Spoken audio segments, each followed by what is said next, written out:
몽골에서 머나먼 이국 땅을 찾아온 타미르 에네렐. 우리 나이로 4살. 한참 놀라이지만 타미르 에네렐은 그럴 수가 없습니다. 조금만 움직여도 숨이 차고 조금만 울어도 얼굴이 파래지는 심각한 선천적 심장 질환을 앓고 있어서죠. 매우 복잡한 심장병이에요. 심장 한쪽이 기능이 없어서 일반적인 방법으로는 수술할 수가 없고 여러 단계에 걸쳐서 수술을 해야 되는데 제일 문제는 이제 청색증. 몸에 동맥혈에 산소가 부족한 병이거든요.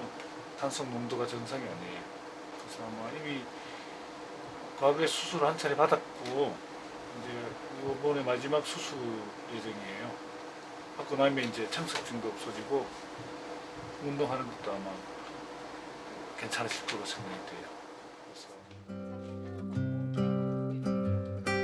생후 4개월 때부터 15년째 심장 질환을 앓고 있는 뭉후 채책. 태아 때부터 심장 질환이 있어 치료 불가능 판정을 받았던 바트 에르헤스. 새 아이들이 아픈 몸을 이끌고 한국을 찾은 건 심장 수술을 받기 위해서입니다. 위험한 수술인 만큼 높은 의료 기술이 요구되고 어려운 경제 형편 때문에 의료비 지원도 절실한데요. 다행히 가톨릭 중앙의료원 국제협력부서인 가톨릭 메디컬 엔젤스와 병원 사회사업팀의 적극적인 노력 덕분에 수술을 받을 수 있게 됐습니다. 몇 살이에요? 바트를 임신했을 때 바트의 엄마는 그곳 현지에 있는 의료진들로부터 낙태를 권유받았다고 합니다. 왜냐하면 너무 태아의 상태가 안 좋았고 이 아이를 출생하더라도 일주일밖에 살지 못한다는 거였었죠. 그럼에도 불구하고 이 엄마는 생명의 소중함을 알기에 아기를 출산하게 됐고 이 아기를 안고 외국에서 이동 진료라든가 봉사 온다는 곳마다 쫓아다니셨어요. 그랬는데 마침 그 몽고에 있는 성모진료소를 방문한 저희 의료진들에 의해서 이 환자가 발굴이 됐고 또 저희 팀으로 의뢰가 되었습니다. 안녕하세요. 저쪽에.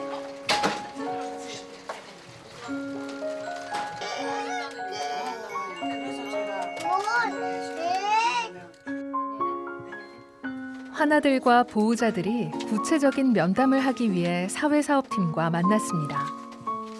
성동고병원의 사회복지사이고요. 오늘 저를 이렇게 만난 거는 이제 아이 심장 수술하는 데 있어서 병원비를 도와드리기 위한 상담이라고 이해를 해주시면 좋을 것 같아요. 제가 여쭤볼 거는 내용은 에네렐과 가족분들이 옛날서부터 지금까지 어떻게 살아오셨는지, 그리고 아이가 어떻게 아팠었는지, 그리고 뭐 한국에 어떻게 오시게 됐는지 이런 내용의 상담을 하시게 될 거라고 좀 통역해 주시면 좋을 것 같아요.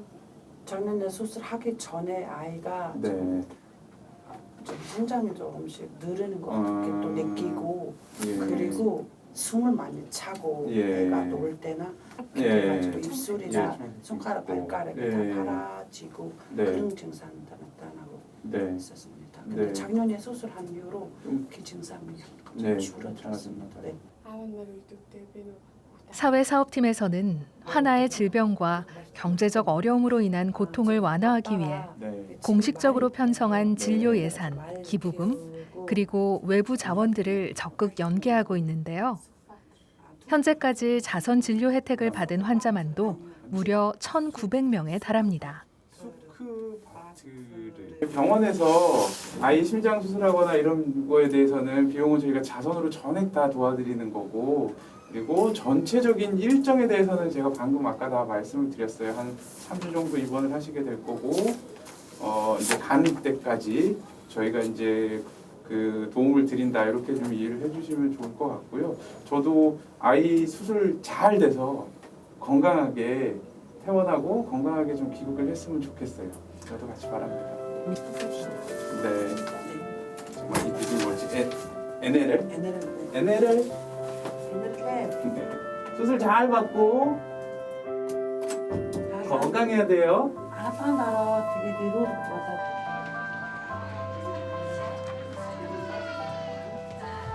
수술이 성공적으로 끝나고 며칠 후 수술을 집도한 이철 교수와 사회사업팀 일행이 병실을 찾았습니다. 잘 먹어요? 잘 먹고? 엄마 뭐 궁금하신 거 있으면 아떼는 직업진들이 잘해주어서 나가고요. 우리가 예상했던 것보다는 조금 낮은데 뭐 1년 정도 생활하는 데는 큰 문제는 없을 것 같아요. 제 생각에는. 지금 없잖아. 네, 들어봐. 특히 그때 좋은 선택을 해서 같이 그래. 엄마가 그때 용기 있게 선택을 했어요. 일진도 가지 마시죠. 그때서 그때 있습니다. 워낙 복잡한 심장병이에요. 심장이 하나밖에 없어. 이런 아이들이 지금 몽골에 굉장히 많고 현재 우리 병원에서 1년에 한 2차례 정도 몽골에 직접 가서 환자 진료를 한 다음에 수술이 급한 아이들을 데리고 와서 수술을 시켜주고 있습니다.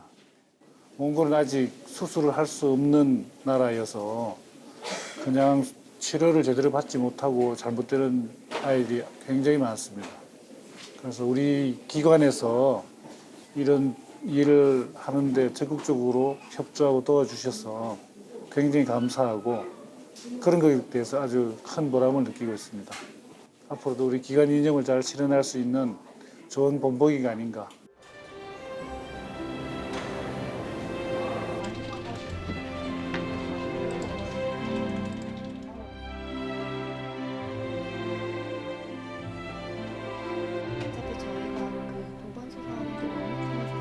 환자의 고통을 어떻게 함께할 수 있을까? 그 물음에 대한 응답을 실천하는 사회사업팀. 환자들의 어려운 형편에 마음을 기울이고 따뜻한 의료 혜택을 받을 수 있도록 팀장 수녀님과 13명의 의료 사회복지사들이 그 디딤돌 역할을 하고 있는데요. 경제, 사회, 심리적인 상황 등을 두루 살피고 지원하죠. 첫 번째는 경제적으로 어려운 환자들을 위한 치료비 지원. 이 사업이 가장 크고요. 그리고 지역사회 연계 사업. 이 부분은 환자들이 퇴원을 했을 때 지역 안에서 자립해서 생활할 수 있도록 지원하는 부분입니다. 그러기 위해서 지역 내에 있는 자원을 연계하고 또 이를 활용할 수 있도록 다양한 정보를 제공을 하고 있습니다. 그리고 이 밖에도 이제 사회공헌 활동의 주관부서로서의 업무와 그리고 이제 여러 가지 행정 업무를 다각적으로 하고 있습니다. 저희가 조금 상담을 진행하려고 하는데요. 지금 병원에 계신가요? 저희 사무실이 6층에 의료사회복지사들은 늘 위중한 질병과 경제적 문제로 생사의 기로에 놓인 환자들을 다급하게 만나는 게 일상인데요. 치료나 수술, 입퇴원 등 급한 사정이 발생할 때가 많기 때문이죠. 때로는 병실로 직접 찾아가 상담을 진행하기도 합니다. 안녕하세요. 네, 안녕하세요. 네. 아, 배우자분 되세요? 네. 아. 병실에 같이 계셨구나. 몸은 어떠세요? 아침에도 여쭤보긴 했었는데. 이제 많이 좋아졌어요. 많이 좋아지셨어요? 다시 이제 집에 가셔서 가정간호 받으시죠, 계속. 예. 받으셔야 되고. 그래서 이번에 그때 말씀하셨던 이제 진료비 부분이랑 이런 부분을 저희가 말씀드렸던 대로 100만 원이 넘진 않아서 국가 지원 사업 신청했던 거 있거든요.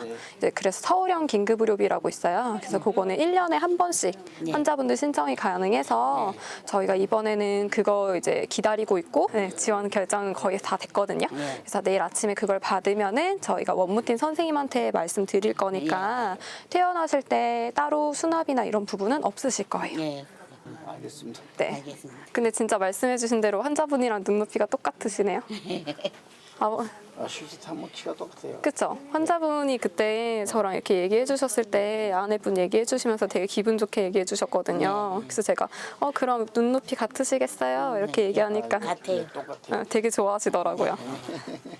그래서 근데 이번에는 걱정 없으시고 아마 욕창이 계속 이제 있으실 거잖아요, 사실. 그래서 아마 다음에도 수술할 수도 있고 하니까 오늘 제가 이렇게 말씀드렸던 그 부분은 앞으로도 계속 있을 수 있어요, 이런 제도들이. 그렇죠. 네, 그래서 이런 거는 미리 알아두셨다가 신청하시고 오셔도 되고 필요하신 부분 있으면은 혹시라도 저희가 또 안내해드리거나 도와드릴 수 있는 부분이 있으면 저희가 사회복지 자원이나 이런 건 저희가 더 많이 알고 있으니까 필요하면 안내를 해드릴게요.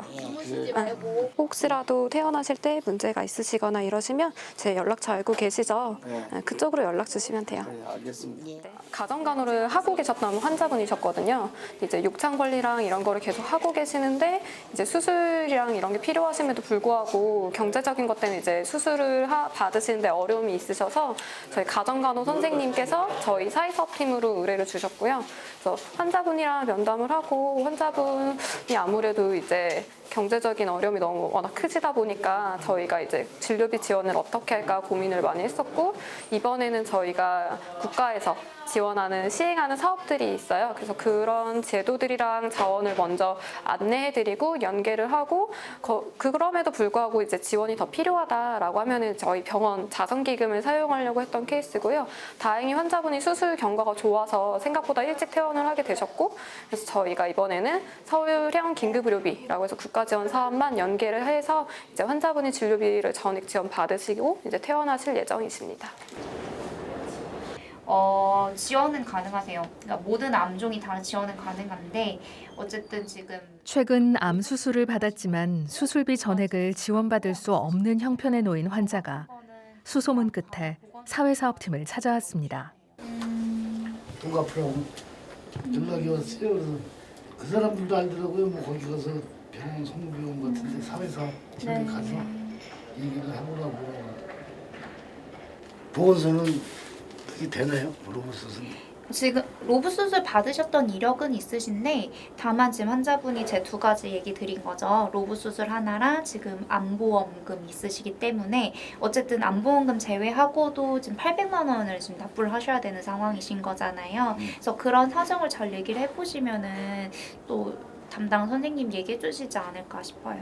이거랑 또 이거까지 지원되면은 그래도 절반. 암담한 상황에 처한 환자가 위기를 벗어날 방법은 없는지 다양한 제도들을 검토하고 정보를 제공하는 것은 의료사회복지사의 중요한 역할입니다. 혹시라도 문의사항 있으시면은 여기가 제 번호이거든요. 예. 여기로 연락 주세요. 예. 알겠습니다. 고생 많으셨어요. 고맙습니다.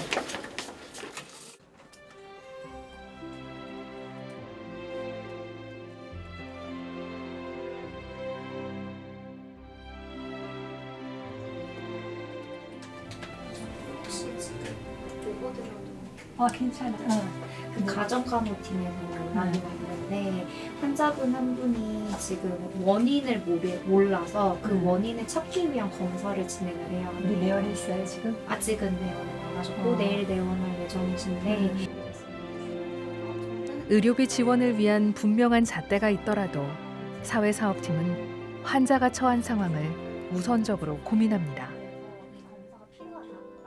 사회사업팀을 이용하려면 환자 또는 보호자가 자발리원하는 경우가 있고 또 의료진을 통해서 컨설트를 저희가 받는 경우가 있습니다. 또 경우에 따라서는 법무 유닛을 통해서 이 환자에 개입을 해달라고 의뢰가 들어오는 경우가 있습니다. 그러면 해당 임상과의 의료사회복지사들이 그분들과 초기 면접을 하게 되고 또 여러 가지 사회적 조사를 바탕으로 해서 이 사람은 정말 지원을 해야 될 사람이다. 이런 경우에는 저희가 본격적으로 개입을 하게 되죠. 그래서 경우에 따라서는 치료비 지원 아니면 우리 그 지역사회라든가 아니면 그 재난적 의료비 등 지원받을 수 있는 여러 가지 다양한 사회복지 정보에 대한 정보를 제공하기도 하고 또 원내 예산을 통해서 저희가 자선비를 지원하고 있습니다. 예.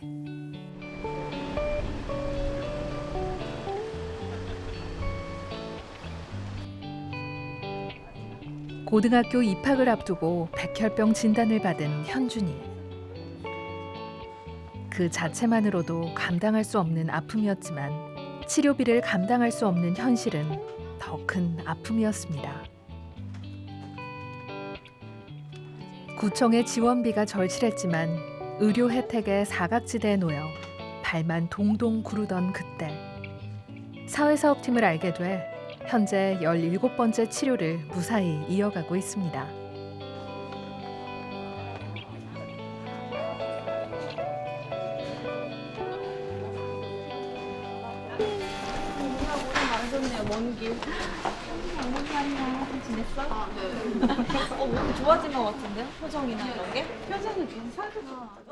현준이가 치료를 받을 수 있는 지원 방법들을 알아보기 위해 밤낮 없이 노력했던 숨은 조력자.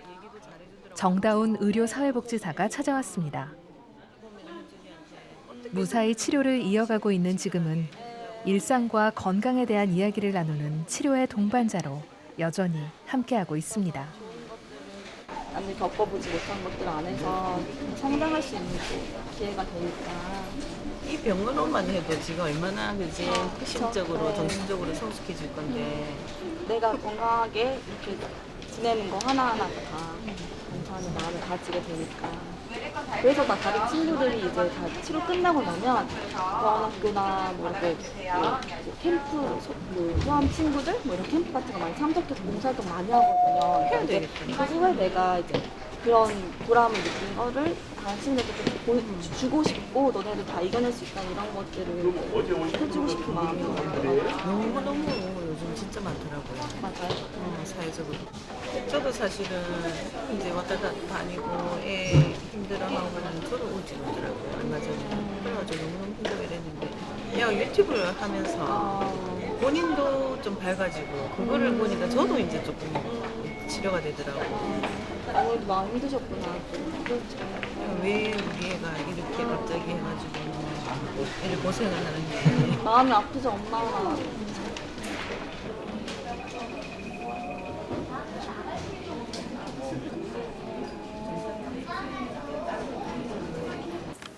오늘은 수치가 뭐 3,720에 12.1에 57만 2천 이렇게 돼서 다 회복됐습니다. 그리고 신장 수치나 뭐 간 수치도 괜찮아서 간 수치도 36에 78이니까 다음 치료하는데 아무 문제가 없습니다. 네가 불편한 건 뭐라고? 피곤하다? 아니 오늘 괜찮았어. 입원해서 다음 치료를 하면 될 것 같아요. 문제 없이. 그래 좋아. 가서 좀 기다려봐. 사회사업팀이란 새로운 길을 알려준 의사 선생님, 그리고 그 길을 걸어갈 방법을 알려준 사회사업팀 의료사회복지사. 그 덕분에 현준이와 엄마는 빛을 향해 걸어가는 중입니다. 너무 보내드릴게요. 네, 저도 보내주세요. 네.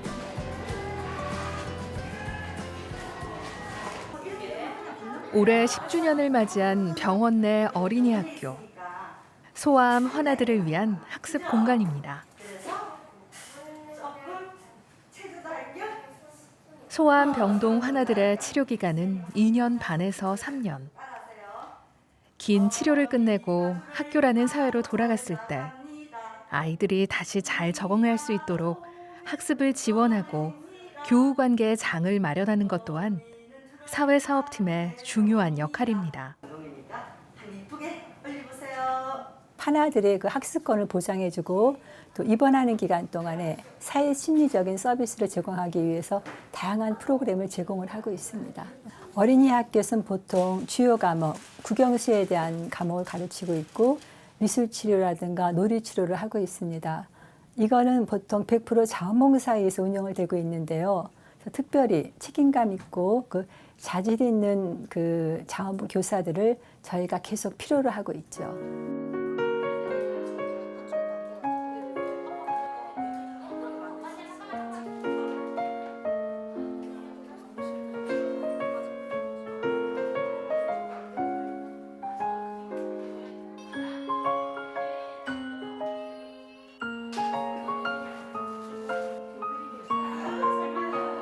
이 작은 학교에서 환아들은 서로의 아픔을 보듬고 기쁨과 슬픔을 함께하며 서로의 희망이 되어줍니다.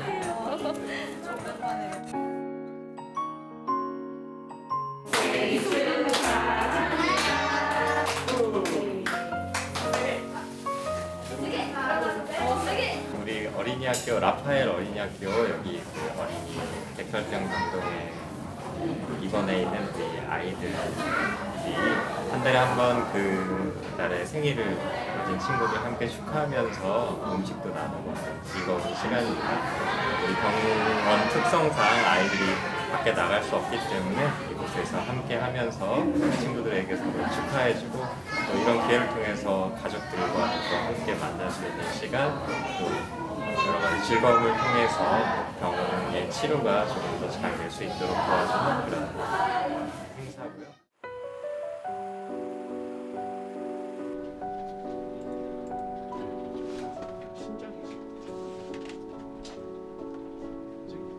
어려움 속에 고통받는 이웃을 섬기려면 무엇보다 전문적인 역량을 갖춰야 합니다. 사회사업팀의 의료 사회복지사들이 바로 그 전문가들이죠. 사회복지학을 전공해 사회복지사 1급 자격증을 취득한 후 1년의 수련 과정을 마치고 의료 사회복지사 자격시험에 통과해야 하는 어려운 여정입니다. 대학 때부터 의료 사회복지사의 꿈을 키워왔다는 오세욱 씨는 현재 사회사업팀에서 수련 과정을 거치는 중입니다.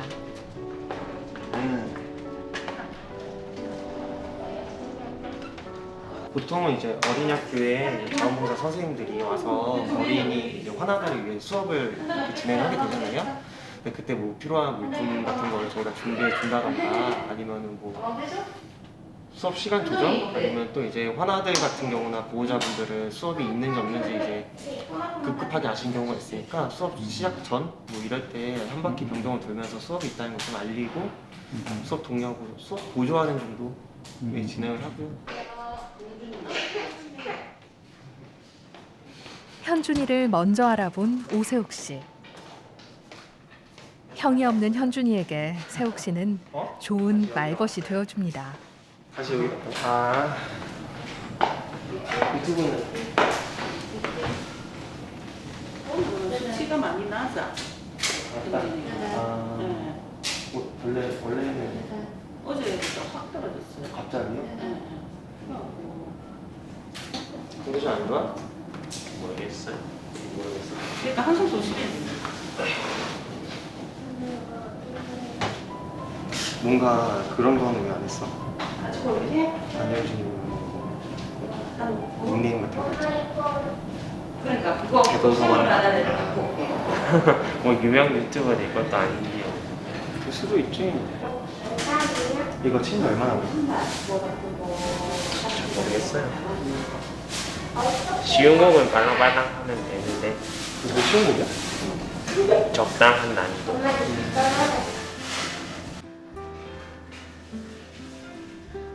이거 어차피 밖에 나가는 그게 아니니까.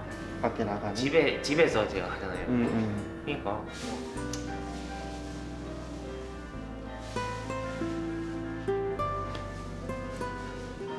자신의 꿈을 영상으로 담고 있다는 현준이. 그 희망의 연주가 오늘도 아픔 대신 웃음을 짓게 하는 힘이 됩니다.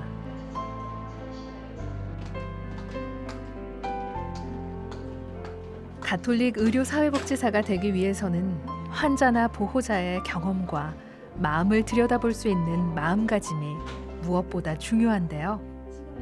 환자의 눈높이에 맞추는 자세가 필요합니다.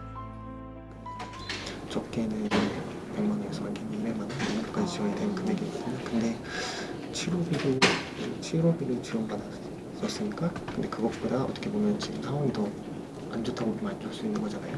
제가 그때는 그걸 모르고 했는데도 된 거니까. 네, 그러니까 한번 해보면 좋지 않을까?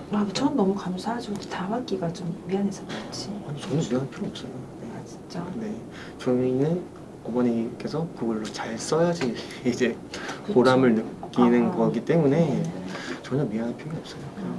병원에서 해주는 거 저는 진짜 너무 감사한 거거든요. 일단 난 지금 없는 데니까. 얼굴은 안 힘들어 보이죠? 아니. 진짜 사실 힘들거든요. 아시잖아요? 저 힘든 거.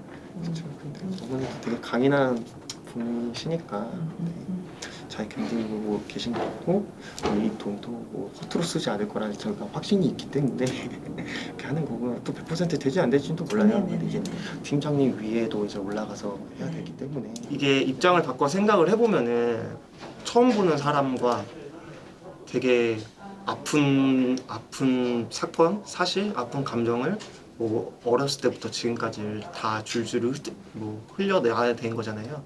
그런 면에서 어떻게 처음 보는 사람한테 모든 걸 다 얘기할 수 있는지라던가 아니면은 내가 정말 믿을 만한 이미지를 줄 수 있는지 아니면 상담을 이제 또 뭐 기분 나쁘거나 기분 안 좋은 억양으로 이 사람의 상대방의 기분을 나쁘게 하지 않을지 이런 것들을 다 고려하면서 상담을 진행하다 보니까 하면 할수록 되게 어렵다는 생각이 많이 드는 것 같아요.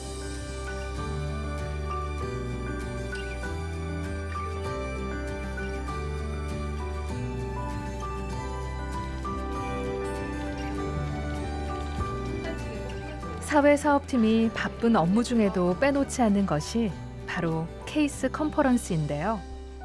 오늘 사례 발표는 오세욱 씨가 맡았습니다. 지금부터 케이스 컨퍼런스 발표를 진행하도록 하겠습니다. 이번에 발표하게 될 사례는 급성 림포모 구성 백혈병 재발로 인해 경제적 정서적 어려움을 겪고 있는 하나 가족에 대해서 심리사회 모델 적용해서 개입한 사례입니다. 17년부터 딸이 급성 림포모 구성 백혈병을 진단받고 자신보다 딸의 식단 청결 관리나 외출 횟수 등의 질병 관리 등에 대해서 관대한 배우자와의 의견 차이로 인해 잦은 갈등이 빚었다고 하고요. 2017년 5월부터 딸이 급성 환자와 가족들이 겪는 사회 경제적 고충들에 대해 함께 고민하고 의견을 나누는 이 시간을 사회사업팀은 그 어떤 업무보다도 중요하게 여깁니다. 특히 수련 과정 중인 사회복지사들에겐 자신이 경험한 사례를 공유함으로써 문제점과 보완할 점 등을 점검해 볼 수 있는 시간이죠.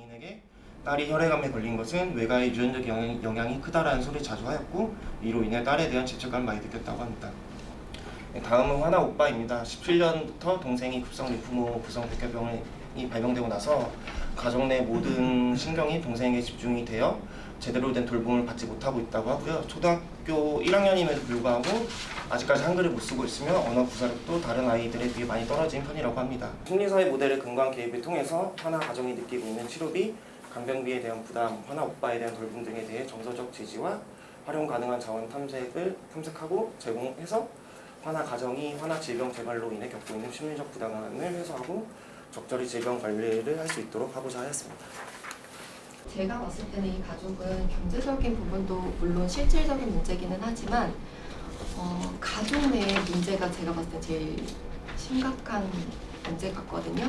일단은 이렇게 화나가 어릴 경우에는 화나에 대한 주요한 상담이 들어가기는 조금 어렵기 때문에 가족들이나 이제 보호자에 대한 상담이 주로 들어가는데 그때 있어서 메인 케어 기버는 엄마인 것 같고 메인 디시전 메이커는 누구인지 저는 약간 의문이 들거든요.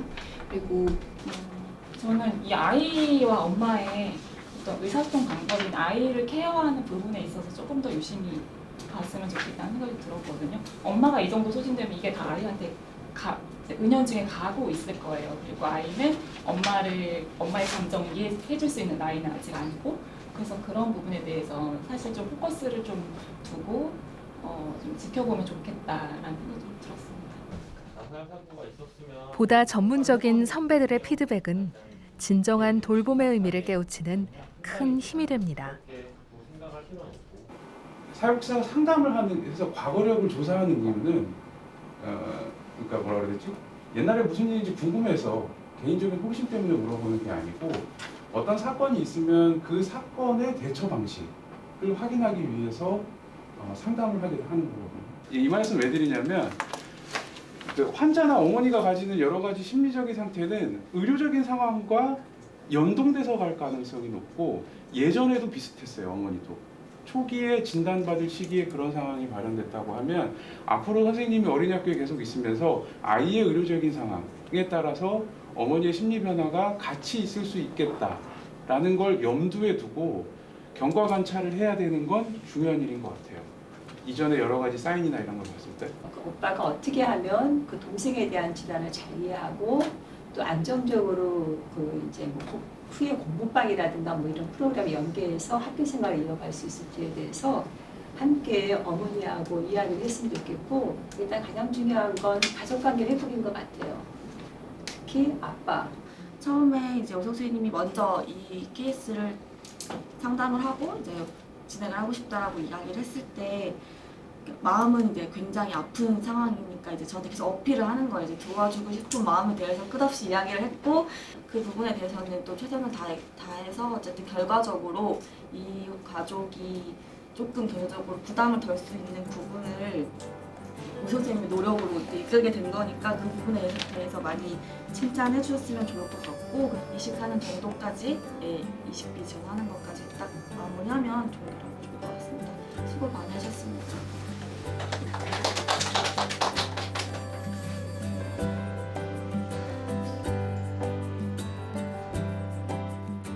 메시지 못 보셔서 제가 지금 전화드렸는데요. 최선의 결론이 났어요. 그리고 사회사업팀은 의술만 없을 뿐 치료의 동반자로서 의료 업무의 많은 부분을 담당하고 있는데요. 장기 기증자들을 위한 프로그램 운영도 그중 하나입니다. 이제 기증자만을 위해서 특히나 이제 기증자의 인권 보호나 옹호 관점에서 그 모든 기증자를 대상으로 별도의 사회복지사가 상담을 하고 있습니다. 여러 기증자분들이 말씀하시는 게 너 왜 기증하니? 라고 다시 물어봐 주는 게, 그렇게 질문해 주는 게 고맙다고 하는 기증자분들이 굉장히 많이 있고요. 저는 병원에서 일하는 사회복지사고요. 오늘 그 기증자분 기준으로는 2명의 사회복지사하고 상담을 해요. 저희 병원에서는 이제 2명의 사회복지사하고 상담을 하게 되는데, 저는 같은 사회복지사이기는 하지만 그 기증자만 상담을 하는 사회복지사고요. 제가 상담을 하는 이유는 기증자분께서 장기 기증을 결심하시는 데 있어서 충분히 심사숙고하고 결심을 하셨는가, 그리고 잘 알고 계신 가운데 결심을 하셨나, 이런 내용의 상담이라고 이해해 주시면 좋을 것 같고요. 이제 큰 틀에서는 기증자를 좀 보호하는 측면에서 상담이다, 이렇게 이해를 해주시면 좋을 것 같아요. 되게 무섭기도 한데 언니가 더 무서워할 게 알고 있으니까. 네. 꼭 기증자분이 기증을 하셔야만 하나요? 그래야 더 빨리 수술할 수 있다고 생각해가지고 네. 그냥 제가 하겠다고 했어요. 그게 어떤 의미일까요? 그러니까 저 아니면 다른 사람 막 찾아봐야 되잖아요. 네. 그래서 일단은 제가 언니한테 듣기로 제가 1순위라고 네. 검사 1순위라고 들어가지고 네. 그래 내가 할게 이렇게 이야기해서. 가족 내에서는요? 엄마 있는데 엄마가 당뇨가 있으셔가지고 뭐 수술도 해야 되고, 뭐 퇴원하고, 외래 진료도 있으셔야 되는 거고, 이런 전반적인 과정을 거치셔야 되잖아요. 아직 뭐 날짜가 확정되진 않았죠. 그래서 그런 전반적인 과정과 관련돼서 혹시 아시는 게 있으세요? 예를 들어 장기 기증자 옹호자 상담 프로그램은 미국에서는 사실 장기 이식을 하는 모든 병원에서 거의 대부분 다 하고 있는데, 사실 우리나라 같은 경우는 아직 그 법이라든가 이런 부분들이 이렇게 그 준비되어 있지는 않아서 이거를 정말 실효적으로 하고 있는 병원은 사실 우리 병원이 우리나라에서 처음이라고 보시면 될 것 같고요.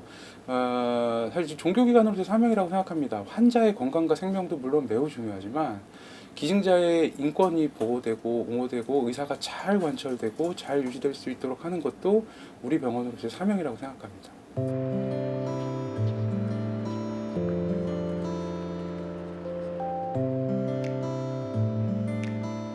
가톨릭 병원으로서 사회사업팀의 사명은 예수 그리스도의 사랑을 실천하는 선행에서 더 구체화되는데요. 교직원들이 자발적으로 참여하고 있는 자선단체인 성모 자선회를 운영하는 것도 그 때문입니다.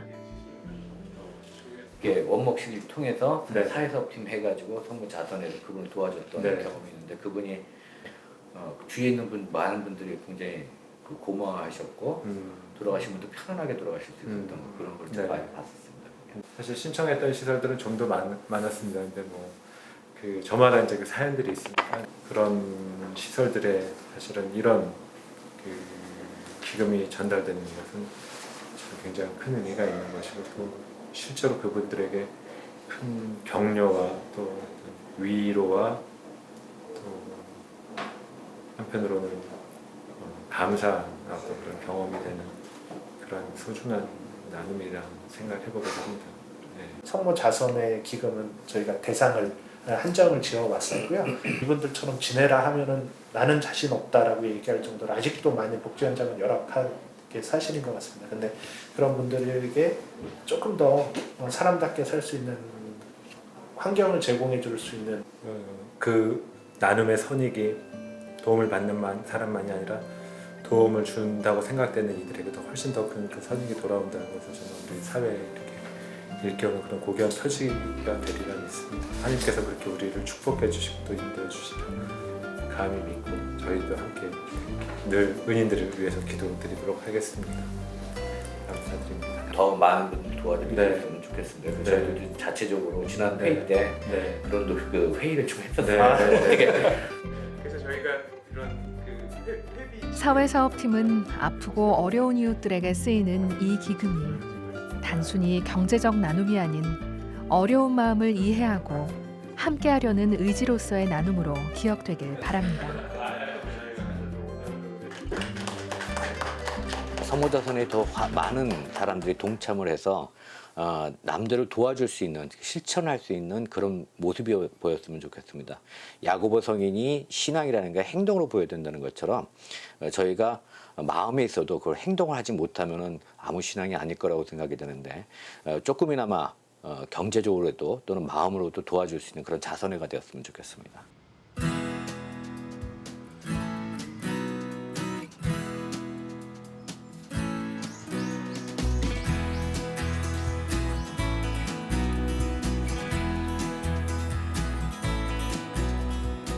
가톨릭 의료사회복지사로서 환자와 보호자들을 지원할 수 있는 바탕에는 영성적인 자세가 있습니다. 선생님들이 원하셨던 내용이 여기에 있었어요.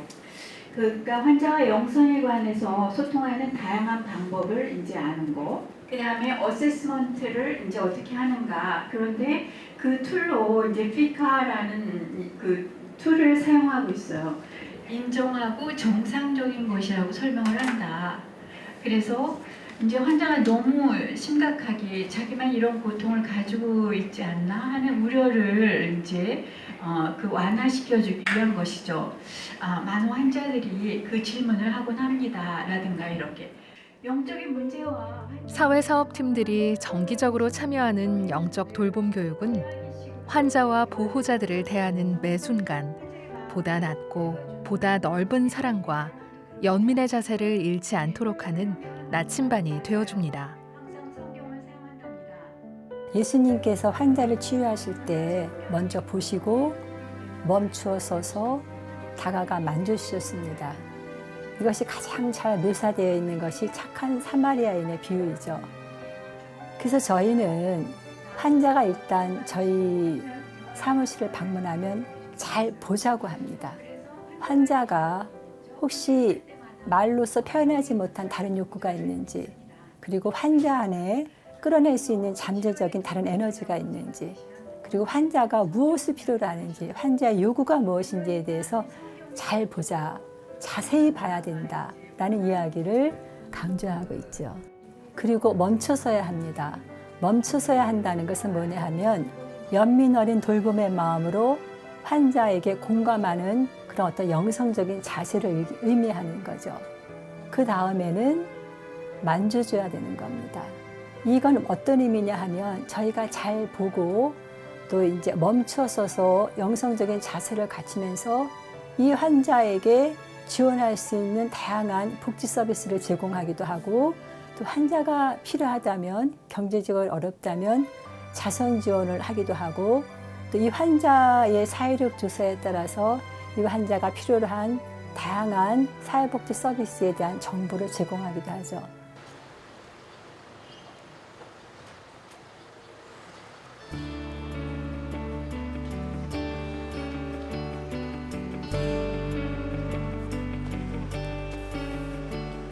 오늘은 사회사업팀과 병원 의료봉사단이 아픈 이웃들을 찾아 먼 길을 달려왔습니다. 내가 가진 사랑의 손길이 닿을 수 있는 곳이라면 그 어디에서든 그 사랑을 실천하겠다는 가톨릭병원의 영성은 사랑실천봉사단의 의료봉사에서도 구체화되고 있습니다. 오늘은 이곳 장소에서 원주에서 의료봉사를 할 예정이고, 그러니까 여기 계시는 분들만 오는 건 아니고 이쪽에 있는 이제 가톨릭 사회복지 소속 그 이제 사회복지 시설들에서 시간대를 나눠서 이제 버스를 타고 이쪽으로 이동하실 거예요. 여기 오셔서 왠지 이렇게 도시 한복판이어서 이렇게 평상시 의료봉사 장소하고 좀 달라서 당황스러우실까 봐 미리 말씀을 드리고요. 저희들이 항상 병원에서 저희를 찾아오는 환우들만 저희가 맞이하다가 먼 길을 이렇게 오는 것이 찾아가는 환자를 찾아가는 그런 자세가 너무나도 뜻깊은 것 같습니다. 오늘 하루 보람차고 사랑 넘치는 그런 하루가 되도록 기원하도록 하겠습니다. 감사드립니다.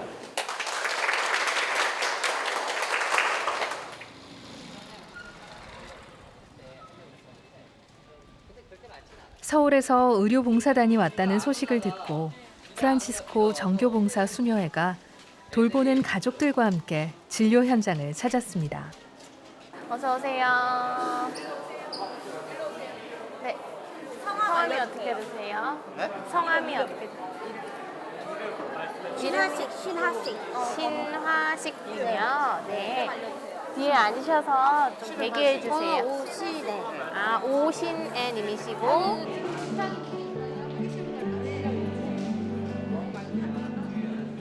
신체적 장애가 있는 환자들은 지역에 의료시설이 있어도 누군가의 도움 없이 찾아가기란 어렵습니다. 봉사를 하고 계신 수녀님들도 평일에는 정해진 업무가 있어 병원에 동행하기가 쉽지 않은데요. 마침 주말에 직접 찾아와 준 병원 의료봉사단이니 얼마나 반가울까요? 나의 달란트를 나누는 것보다 간절한 이들의 바람을 함께 이루려는 노력. 그게 사랑인 거죠.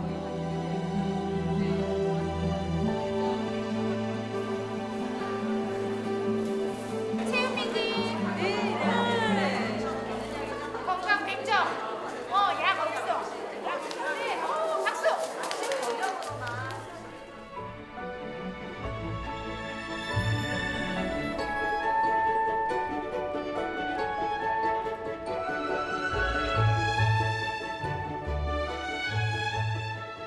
혹시 규칙적으로 병원에서 진료받고 왔던 거 있으세요? 어떤 것 때문에? 길이 있어도 길을 보지 못하는 이들이 있습니다. 길을 보고도 걸을 수 없는 이들도 있습니다. 어쩌면 그들에게 필요한 건 나아갈 길이 있느냐 없느냐가 아닌 그 길을 어떻게 걸어갈 것인지 그 방법을 터득하는 일인지 모릅니다. 사회사업팀이 의료봉사단과 함께 지역사회의 어려운 이웃들을 찾아다니는 것도 바로 그 때문입니다. 도움이 필요한 이웃들에게 희망의 길을 안내하기 위해서죠. 사랑실천봉사단의 이 활동으로 치유자이신 예수님께서 치유의 기적을 직접 하셨듯이 저희들은 병원을 찾아오시는 환우들뿐만이 아니라 저희들이 직접 환우 곁으로 찾아가는 그래서 의료 서비스를 제공함으로써 예수님의 사랑을 몸소 실천하고자 하는 그런 목적으로 지금 의료 서비스를 제공하고 있습니다.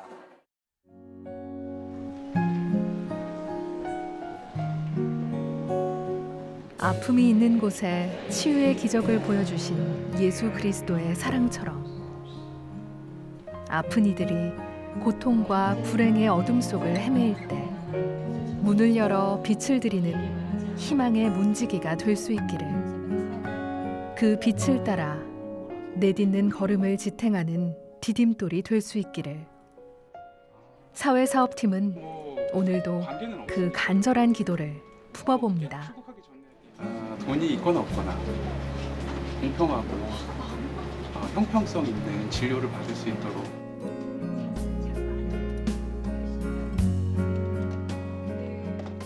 어떤 지점이 고민이 되고 어려워서 여기까지 찾아오게 됐는지에 대해서 충분히 이야기를 들어주고 나눠줄 수 있는, 적어도 환자 환자분들과 보호자분들이 이 선생님과 상담했을 때는 조금 마음이 편해졌다, 위안을 얻었다라는 마음을 가지실 수 있도록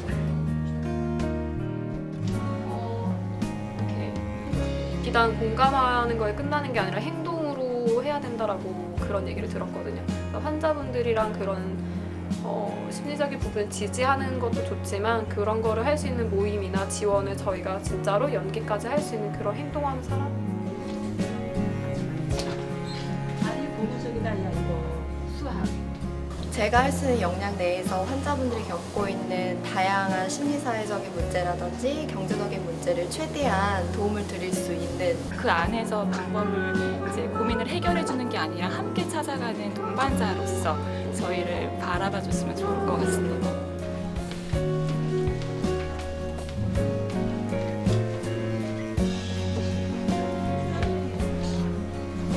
가장 중요한 건 멈춰서서 환자와 함께 해야지 보이기도 하고 만질 수도 있다는 거죠.